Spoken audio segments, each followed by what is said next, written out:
everyone, my name is Monica Roll, and Splatoon may or may not be in a buttload of trouble. Let's check it out. So, late last night or early this morning, depending on how you want to look at it, Splatoon kind of dropped a bombshell on community tournament guidelines. Essentially, long story short, no sponsorships, no prize money. Would you believe me if I told you it got even worse than that? You need a license to hold a tournament now. You need Nintendo's permission to host a tournament. Wow. Everyone on Twitter about this is like just freaking out over this. Okay, this is another thing. They're putting a limit on how many people can be in a tournament. Why? Why? Now, I know what you're thinking. Monica, why are you commentating on stuff that was going on in Splatoon? I thought you left Splatoon. Look, me and the Splatoon community may or may not have big differences. But I'm not gonna be here and like be that bitch and say, oh yes, you guys deserve this. No, this is still messed up. And I still want to talk about this. Splatoon has been a large part of my life, and it's been a large part of y'all's life too. I think this is something really important to talk about. Because essentially what's going on is that Splatoon is receiving the Smash Brothers treatment. And this doesn't just go for Splatoon. This is going for all their IPs, all online stuff.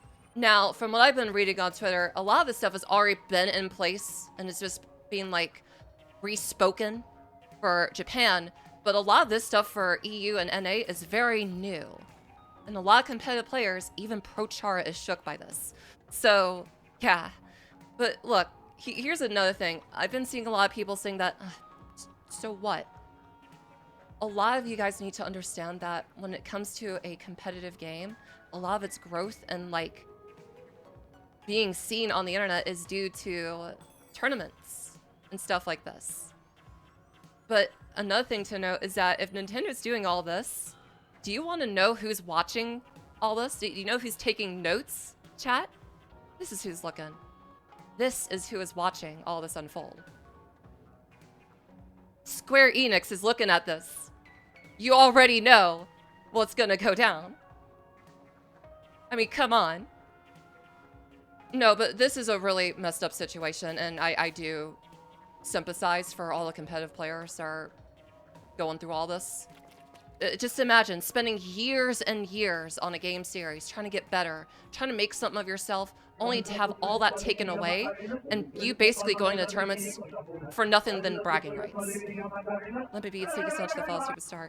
Now, I know you might be thinking, you know, there's more to winning than just prize money. When your entire hobby is based around competitive play, you want to be able to earn something for it. I mean, come on. You want to see the fruits. You want to see some fruit. And Nintendo is saying you are not allowed to have that fruit. Not even Valve would do this to Team Fortress 2. But because Nintendo is doing this to Splatoon, I'm sorry, Smash. How much content do you see on Smash Brothers nowadays, ever since they did the same stuff to Smash? You don't see as much anymore. The same thing is going to start happening to Splatoon. And I fear the worst for this game and its franchise. But yeah, screwed up situation. I really hope that, I mean, well, we can hope that Nintendo will go back on this. They won't, though. They won't. So, prepare for Splatoon Fallout, everyone. It's here. It's here, everyone. And that's all I have to say.